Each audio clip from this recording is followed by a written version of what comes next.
David Edward and Nick Savage discuss Nick's book, The West Haven Undead. Nick, how are you? Good, good. How are you doing today? I'm doing very good. We're actually pretty close to, I think we have the same weather. We're both in Florida, if that's right. Yes, yeah. Just south of Orlando. That's fantastic. And we were just at a Comic-Con together a couple weeks ago. Yeah. So that's exciting. Yeah, it was an interesting show. Yeah, it was a good show. So Nick, among your many talents, right, of being not only a man of the people, but a musician and all of those types of things, you're also an author, and you've written not one book, but you've actually, I think, you've written the book that finishes a trilogy. Is that right? Yes, I have two different series out. The first one is a romance series that's being done right now by my publisher. That is a 3-book series, and that is out. My most recent release, the West Haven Undead, is I'm just going to plug that real quick. Yeah. That one is book 3. There's going to be 5 books in that series, though. Oh, okay. Yeah, so that one is not. I've had some people read this book and be like, "I thought it was a trilogy. It ends oddly." I'm like, "It's not a trilogy." Well, what's a 5-book series called? Octology? No, that'd be 8. No, I don't even know what it would be. Penta, 5. Penta series, Pentology. Okay. Pentology. Pentology. We're gonna make up a new word That's now. Beautiful. Pentology. Yeah. Pentology. All right. All right. So, and this book, the West Haven Undead, what is the series about, and then what does this book specifically focus on? The series is about a bunch of high school kids and their families. And the high school kids are kind of all coming of age, and they find out that they're vampires and werewolves and stuff like that, for lack of a better term. But instead of it being supernatural where they're dead, it's all rooted in autoimmune response. So there's nothing supernatural about it. It's all scientific. It's all genetics. The series, obviously, a series has to have a starting point, the inciting incident and stuff like that. It kind of starts with one of their friends goes missing, and this is book 1, Us Legendary Gods. Book 3, West Haven Undead. Some stuff's already been established. And this book is kind of continuing where the first 2 books do, but I wrote this book specifically and want to talk about this book specifically because, in my opinion, it is the most, not that the first 2 books are crappily written or anything like that, but it is sorry about my language, the best written of the series. It's my 6th book. It better be more well written than my first 5. Right. But I wrote it specifically so new readers can start with this book. I see. Okay. They're not going to be lost coming into this. But it kind of follows as the kids continue to find out more about themselves, more about their history, the history of the town. And it takes place right outside Chicago. Okay. It is obviously much like John Hughes's fictional suburbs in his 80s movies. This is, West Haven is a fictional suburb, but it is right outside Chicago, based loosely on the descriptors of where I grew up and stuff like that. And it follows them as an enemy kind of comes down and he's trying to kill off all the legends in the town and stuff like that. And the kids are like, "Hey, we're people too," and they're all like, "No, it's an allegory." It's got the whole allegory thing. Right. Just like so a lot of times I ask people the process you go through, right? And I want to get into that, but let's start with because you've written a lot of books. This isn't your first book. What's different in the process of writing a series like this? And you're now in the middle book, which I think is traditionally one of the harder ones. How is that different than just sitting down and writing a book that you really is a self-contained story? Subplot, subtext. Any good book, even if it's a one-off, you're going to have subtext in the dialogue. The good thing about that is obviously the subtext makes for more interesting reading. Subplots are more self-contained because you have your book and everything gets resolved in that one book. Here you have these. The way I approach it, and it is not a steadfast rule. It is just my approach. I love the way television series work. Forget movie series. We're going to say that's a word. Yeah. I write books. Forget movie series, but the television shows, you have I'm in the middle of rewatching Castle for like the 4th time. You have your story arc, which is Kate Beckett's mother's murder, and that will carry 7 seasons of the show. each season advances closer to finding the answer to that. But then you have 24 episodes in the season, and each episode has their little episodal thing. The books are kind of like that, where if you want to say each book is a season, that carries you through to the final arc. And then each book itself, almost instead of breaking down the chapters to an episode and having a different thing happen each chapter, well, the book itself advances towards a total arc. The book has its episodal character. You know what I'm saying? The bad guy, the thing that gets resolved within that. And then you have all of your different characters. This series is much more ensemble than my other one. You have a quick rattle off that'll mean nothing to any listener, but the teenagers, you have Connor, Allison, Scarlett, Duncan, Brianna, and people that are no longer in the series. The adults you have or have had Vistris, James, Lucretia, Nick, Eleanor, and I know I'm missing some, Sylvia. That's a big cast of characters to have in a book. So you have to have these interesting things that happen, and that's where your subplots come in, because obviously the main plot is guy hunting down the legends, because they're not undead, so I don't call them the undead, they're legends. Big bad guy hunting them down. Okay, well, what's going on? That's a stupid plot. You know what I'm saying? It's a plot of any everything. Book, everything is bad guy comes. So then you have all these subplots. You know, you have Allison, who's kind of questioning her own sexuality. You have Connor, who gets kicked out of college for, I'm trying not to give any spoilers here. You have Connor, who gets kicked out of college for some issues, and they have to explore that. And all of these people, they're all young adults. They're all 18, 19, 20, they're dealing with teen issues of, falling in love and broken hearts and having sex and, underage drinking, and emotional issues that come along with that, and how it carries through to finding out that, oh, I'm not just the star pitcher of the baseball team, referring to Connor's character. I'm also this thing that we have come to call werewolves, and how that affects us without it playing out like a Michael J. Fox movie, or like, it's one of my favorite movies, by the way. Oh, I love that movie. And I even like the second one. It was okay. Ironically enough, it was that style of movie that made me want to write these books, though. Okay. Because I love Buffy the Vampire Slayer, and I love all these supernatural movies and everything. But the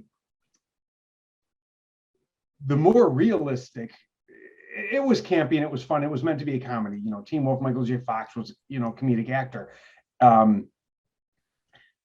But it was very like, oh yeah, son, as his dad standing in front of the mirror. Sorry, I didn't tell you about this sooner. I was hoping to have a sit-down conversation, but it wasn't like supernatural. They didn't get bit. They were just a family of werewolves. And I was like, they're living in this society that like no one knows they exist. And then Michael J. Fox is like, let's out everyone and go surfing on cars, which much harder to do than they make it seem. It is.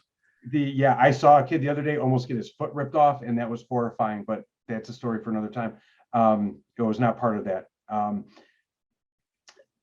I like that. So I was like, how can I tell a story that's relevant to today and have it be something that isn't supernatural, isn't so secretive, isn't so far-fetched?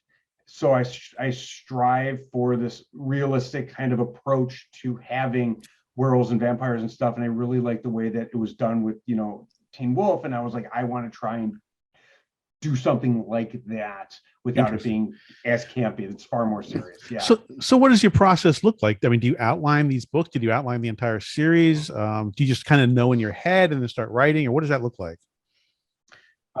With my romance series, there's a lot I know in my head, because it's like two main characters with a couple side characters. I know what's going on. I don't need to write down a ton of that. Yeah. With this series, at one point, my office looked like that meme of Charlie Day with the linchpin and the wires running everywhere. And I had all these cards up, and I still do, like right here on the wall. I have cards of things that happen in all the books. It's kind of like the little things where Allison's character has a phrase. She's always like, Betty, white up. which is like her way of saying man up, but she wants to make it more, Yeah. When Scarlett is visiting her parents' grave at the cemetery, she always says one day, and it's kind of like this cryptic thing, but it's, it comes around at the end. I have another card that's rough, you know what I'm saying? Then over on that wall, I have more cards of in every scene, what do I need to say, what's happening, like reminders, because you get lost. You get lost when you're writing. So like every scene has to have what is important to the story, when is it happening, where is it happening, why is it all happening, and how is it happening? How is all of that relevant to the series in every scene? Right. And the why, the when seems kind of like, why is that important? The when helps with the timeline. And when you have a cast of 11 characters, Yeah. the timeline is crucially important. So I do have to answer your question. Sorry about that. Brevity is not a friend of mine. That's a good trait. To answer your question, I do have the entire series mapped out to a certain point. Okay. Interesting. For like, I'm working on book 4 right now, and I have, if you want to put like how A ends up at Z, I have most of the continents and all the vowels. I'm still working on like Y and a few of the more obscure letters to fill in the timeline. You know what I'm saying? Yeah. And that happens because as much as I thought I had it all and I knew it all for the book, when you're writing, you're like, oh, all right, now this doesn't make sense. What can I do? How is this not making sense? Am I making a mistake? So then you have to go back and read all the books to make sure you remembered your own story. And you're like, okay, no, it does make sense. So what am I missing? Oh, I'm missing how A gets to C. What's that B? So you fill in the blanks, and then all of a sudden your 26 letter alphabet becomes more Icelandic, where they have like 37 letters. And nothing against Icelandic. I'd actually love to speak Icelandic, but it's very, very difficult. And they do have like 37 letters. Yeah, a lot of vowels. All right. So what does your process look like? Two questions. How long does it take you to write one of the books? And then what does your process look like? Do you write on a word count? Do you write on a chapter count? Do you lock yourself in a room for 2 hours? What does that look like? To start with how long it takes me to write a book, depends on my deadline. I've never been diagnosed with ADHD because I don't see doctors. I'm not like one of those guys who's like, I don't need to see a doctor. I need to see a doctor. Healthcare is expensive. That's a topic for another discussion. That'd be a different podcast, but yeah. Completely different. Where's Dr. Oz? But all the warning signs when you're like on Facebook and you're like, here are like the 87 red flags if you have ADHD. And I'm like, I have 89 of them. Deadlines are not a friend of mine, because if I'm like, oh, I have 5 months to write that book, I'm going to put it off for 3.5 months. Okay. Generally speaking, before COVID, I was getting a book out about every 6 months, 6 to 8 months. Okay. That's not bad. Then COVID hit. It took me a year and a half to get out the West Haven Undead. I would have thought it would have gone the other way around. Yeah, no, because my mental state of COVID kind of declined. Not in some weird, like I became a recluse with like a 5 foot long beard and like unshaven hair. They can see me when I say that, right? They'll get the reference. Yeah, they'll see it. It was just getting through each day was a little more difficult. And then I started doing this live thing on Facebook where I would get drunk and read my books, and it was called Drunk Reading. And then it was fun. It wasn't like I was sloppy drunk where I was like, what is life about? No, it wasn't anything like that. It was just, me. Just remember, the internet is forever. Oh yeah. Oh no, it was totally fun.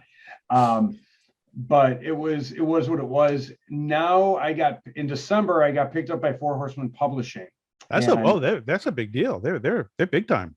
They are fun. And I make them earn their keep with me. I love you guys. But like I had a freak out over my first book cover when they sent me like the mock-up, and I was like, whoa, because I was self-published. Don't do that. Don't do self-publishing. It's horrible. But when you sign with a publisher, you have to understand you're not going to have final say. Right. But I didn't realize how much say I still had. So it was this big ordeal and like hours on webcam with them with these meetings, because the Val, who's one of the heads of the company, lives somewhere in Florida. the head lead editor lives in Clearwater, so it's not like I'm driving to meet these guys for Denny's coffee late at night. We're getting on camera. Right. Hours of conversation with them, only to realize I have far more pull with the company than you think you would. You know what I'm saying? So yeah. when a company says they want to sign you, even though you don't get final say, you still get a lot of say.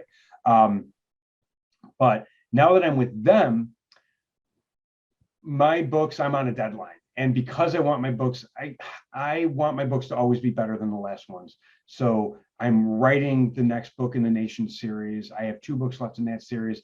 I have a book called World War D, which is a comedy detective noir reverse harem, which is meant to be funny. It's not meant to be taken seriously. It's meant to be a one-off book, which is actually really hard for me to write one-off books. Yeah, they are hard. Yeah. Back to that idea of plotting out. I am not, again, brevity and me are not friends. I need to have many, many, many words, and to write one book, I'm like, oh, this is kind of hard. Right. But about 6 to 8 months to answer your question in 5 words. Okay. And then what? And then do you lock yourself in a room for 2 hours, or write on a word count, or what is that process?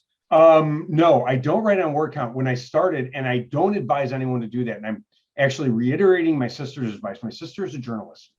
Okay. And she was for many years at one of the major newspapers in Chicago, and she was wonderful, and still is. She's still alive. She's still whatever. She still has a job, but she's not in journalism anymore. And she's not in newspapers, somewhere else, whatever. When I first started writing, I was worried. I was like, oh my God, the book's only, and I'm good, and I'm not going to get there. And she's like, stop worrying about the word count. She was like yelling at me, like lecturing me like a coach. And I was like, what do you mean? But you have to just stop it. If you worry about the word count, you're going to write fluff, and you're going to write. Yeah, that's a danger. Yep. You're going to write words that aren't good. You're going to write scenes that aren't important to the story. And you're going to write stuff just to make the word count fluff up there. Stop it. You will write enough. If you write a story properly, and that is what I will say, this is what it all boils down to. If a writer, I don't care if they've been writing for 3 decades or 3 days, if they are talented enough, because at 3 days you're not trained enough in your craft, but if you're talented enough and you understand the concept of the inciting incident, the rise and fall and climax, I don't talk about technicalities like that, you will get enough word count in by the end of the book. A romance novel is 50,000 words minimum. You want, a little more. Mine are like minimum like that, because your young adult fantasy series, they want about 90,000 words. Yeah, those are big books. Yeah. 80 to 110,000, but they really want like 90 to 100,000 words. You will easily get that much, especially if you're world building. Now, I take place in the real world, so it's a little harder for me to world build in as so much as I just describe the scenes around me and the fact that they're in Chicago. You know what I'm saying? But it's not like I'm not building Middle Earth. So I don't do the word count. I also don't do 2 hours at a time. I literally am like, I have one scene I want to write today, just one. It's never just one. Yeah. Because you start writing that one scene, and then you get these ideas. So a day that should be just writing ends up a day of writing one scene and then another scene. And that second scene is always crap because, excuse my language, because it's half-baked. So then I stop writing it, half-baked scene, I plot it out, and I'm like, okay, wait, this scene's great, potentially, but where am I going with it? And then these things happen. So it's kind of I'm going to write, and however long I write. I'll sit at Books A Million, Posner Park Books A Million. Love you guys. I had to do that shout out. I know it's totally unethical or whatever, but they're great. I'll sit there at their cafe and write for 7 hours. And they're like, who is this crazy man on his laptop this whole time? Yeah, wow. Not even a laptop. It's a Surface Go with the, the detachable keyboard. I'll just sit there and I'll write for like 7 hours, drinking coffee and go using their bathroom like 80 times. Wow. And it's what I do. And some days it's an hour. Some days I'm like, some days I'll sit down and be like, I need to write. And I'll be like, yeah, it ain't happening today. Well, what surprises you the most then from the time you write it, the book's done, and then you put it up there and people read it? What's kind of some of the bigger surprises that you've had? The audience it reaches. When I wrote my romance series, I wanted it to reach men because I wanted a romance series for men, and women love it. When I wrote the young adult, when I wrote the Nation series, I wanted it to reach your 18 to your 24-year-olds. I'm 42, right? Yeah, I'm 42. I believe you. Yeah, like, I don't know. I find it reaching people in their 50s and 60s who are thoroughly and truly enjoying it. And I'm like, that's awesome. That's interesting. Because it's meant for people younger than, the audience. They're enjoying it. People in early high school and, but it has this much wider range and people are getting different things out of it than I initially put into it. And to see people's interpretation of the books and what they get out of it is much more satisfying than just writing a cool story. Right. That's interesting. Well, so what advice might you have for someone? Well, let's give advice for two different people. Let's give advice for someone who maybe thinks they have one of these books in them and they want to start. What would you suggest on how they get started? Number one. And then number two, maybe someone who has a book out or two, but they think they want to go the route you're going with these longer series. They kind of, that let you evolve and get familiar with the characters over a much longer period. If you have a story in you, make sure it's a story worth telling. And what I mean by that is every individual on this planet is interesting in some way, shape, or form. I would never write a biography about myself at this point in my life. And you get those people who are like, I'm going to write a memoir because I've had some cool stuff happen to me. No one cares. Well, you'd hit the word count. Yeah. That was a joke at your expense, by the way. No, it's okay. Even if you can come up with a cool story about your life, don't make it about you. Never write about yourself. Never make the main character you. Yeah, I agree with that 1,000,000%. Yeah, absolutely. Or yeah, couldn't agree more. But in that sense, write what you know. And what I say is don't write what you know like I have had this specific thing happen to me, so this is what I'm going to write about. No. I'm saying if you've had your heart broken 80 times, write about heartbreak. Mm-hmm. If you've engrossed your entire life in the sci-fi genre of movies and you're a huge fan like of H.H. Geiger and you could quote his life story, then obviously you need to write about sci-fi. Right. But write about the things you know about. If you've been brutalized by, say, police, to touch on, hot button subjects, then write a story that somehow involves corrupt authority of some sort. Right. But write what you know, but don't make it where you're the main character. Change it up. That's why I like to write about the female leads. I like to change it for me as much as I can, because you don't want it to be, here's a story about my life. Anyone who reads regularly will be able to pick up a story and be like, this whole thing is just self-grandizing vanity. fiction. Yeah. I find when I write, I'm all the characters. I'm not any character. I'm all of them. They're all right, because you have to have that aspect of reality in them. So the good and bad and the creepy and the wholesome and the whole thing. And you have to be able to draw upon your own experiences somehow, which is kind of just to say back what you said. That'll be inevitable, that you have to draw upon your own experiences in some way, shape, or form. Every character in the book, where they're going to have one facet of them that might relate to you, they have to have that many or more that don't relate to you. And in that sense, that's what makes for relatable characters to readers. Yeah, that's right. Because then they're going to be like, oh, that's so good. But if there's a story in you that needs to get out, read books on how to write a story, read books on writing, read books on, and learn the craft. Don't just start writing. Learn the craft of writing before, because to be that much better, anyone can have talent in them, but raw talent will never match someone who's talented and honed and refined. It just won't. So learn the craft. I don't care how long you've been doing this, how many books you've written. Yo-Yo Ma, who's the world's most talented musician, still practices the most basic scales because he can always be better. And that is actually a paraphrase from an article I read about him. Well, it's just like Herb Albert, the trumpet player, when he was like 75, he was still taking trumpet lessons. I mean, when you get to that point where you can understand and be humble about it, that's probably when you're a pretty good writer. So exactly. To answer your other question, sorry, you sounded like you were going to interrupt me, so I apologize. Oh no, I'm just wrapping up. So yeah, no, let's get that. Let's get that. To get to your other question, if you have a series in you, plot out the series. Don't wing it. Right. Plot it out. Know where it's going to end. Know how you're going to get from book 1 to book 2 to book 3, and how they're all going to interrelate. And for the love of God, if you don't stretch out a series, just stretch it out. If it's one book, it's one book. If it's 2, it's 2. If it's 3, it's 3. I had planned on this being a 7-book series. It's going to be like 5. Right. It need to be stretched out to a 7.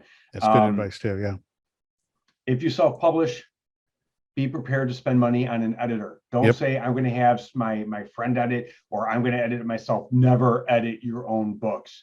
You will never catch the mistakes. You will never catch mistakes that someone else will edit. The only advice I give, if you have no money and you're going to do it, put it on the shelf for a year to where it's not your voice reading it back to you anymore. That's the only way to do it, but you can't rush it. Yeah. No. So, all right, Nick, look, hey, it's been super talking to you. I wish you all the success with this book series. And maybe when you get some more books out, maybe we'll follow up and have another conversation. I would love to do that. It has been a pleasure. Thank you very much for having me. And I look forward to doing it again in the future. Okay. Bye. Thank you. Bye. Thank you for watching. Please consider hitting the subscribe button.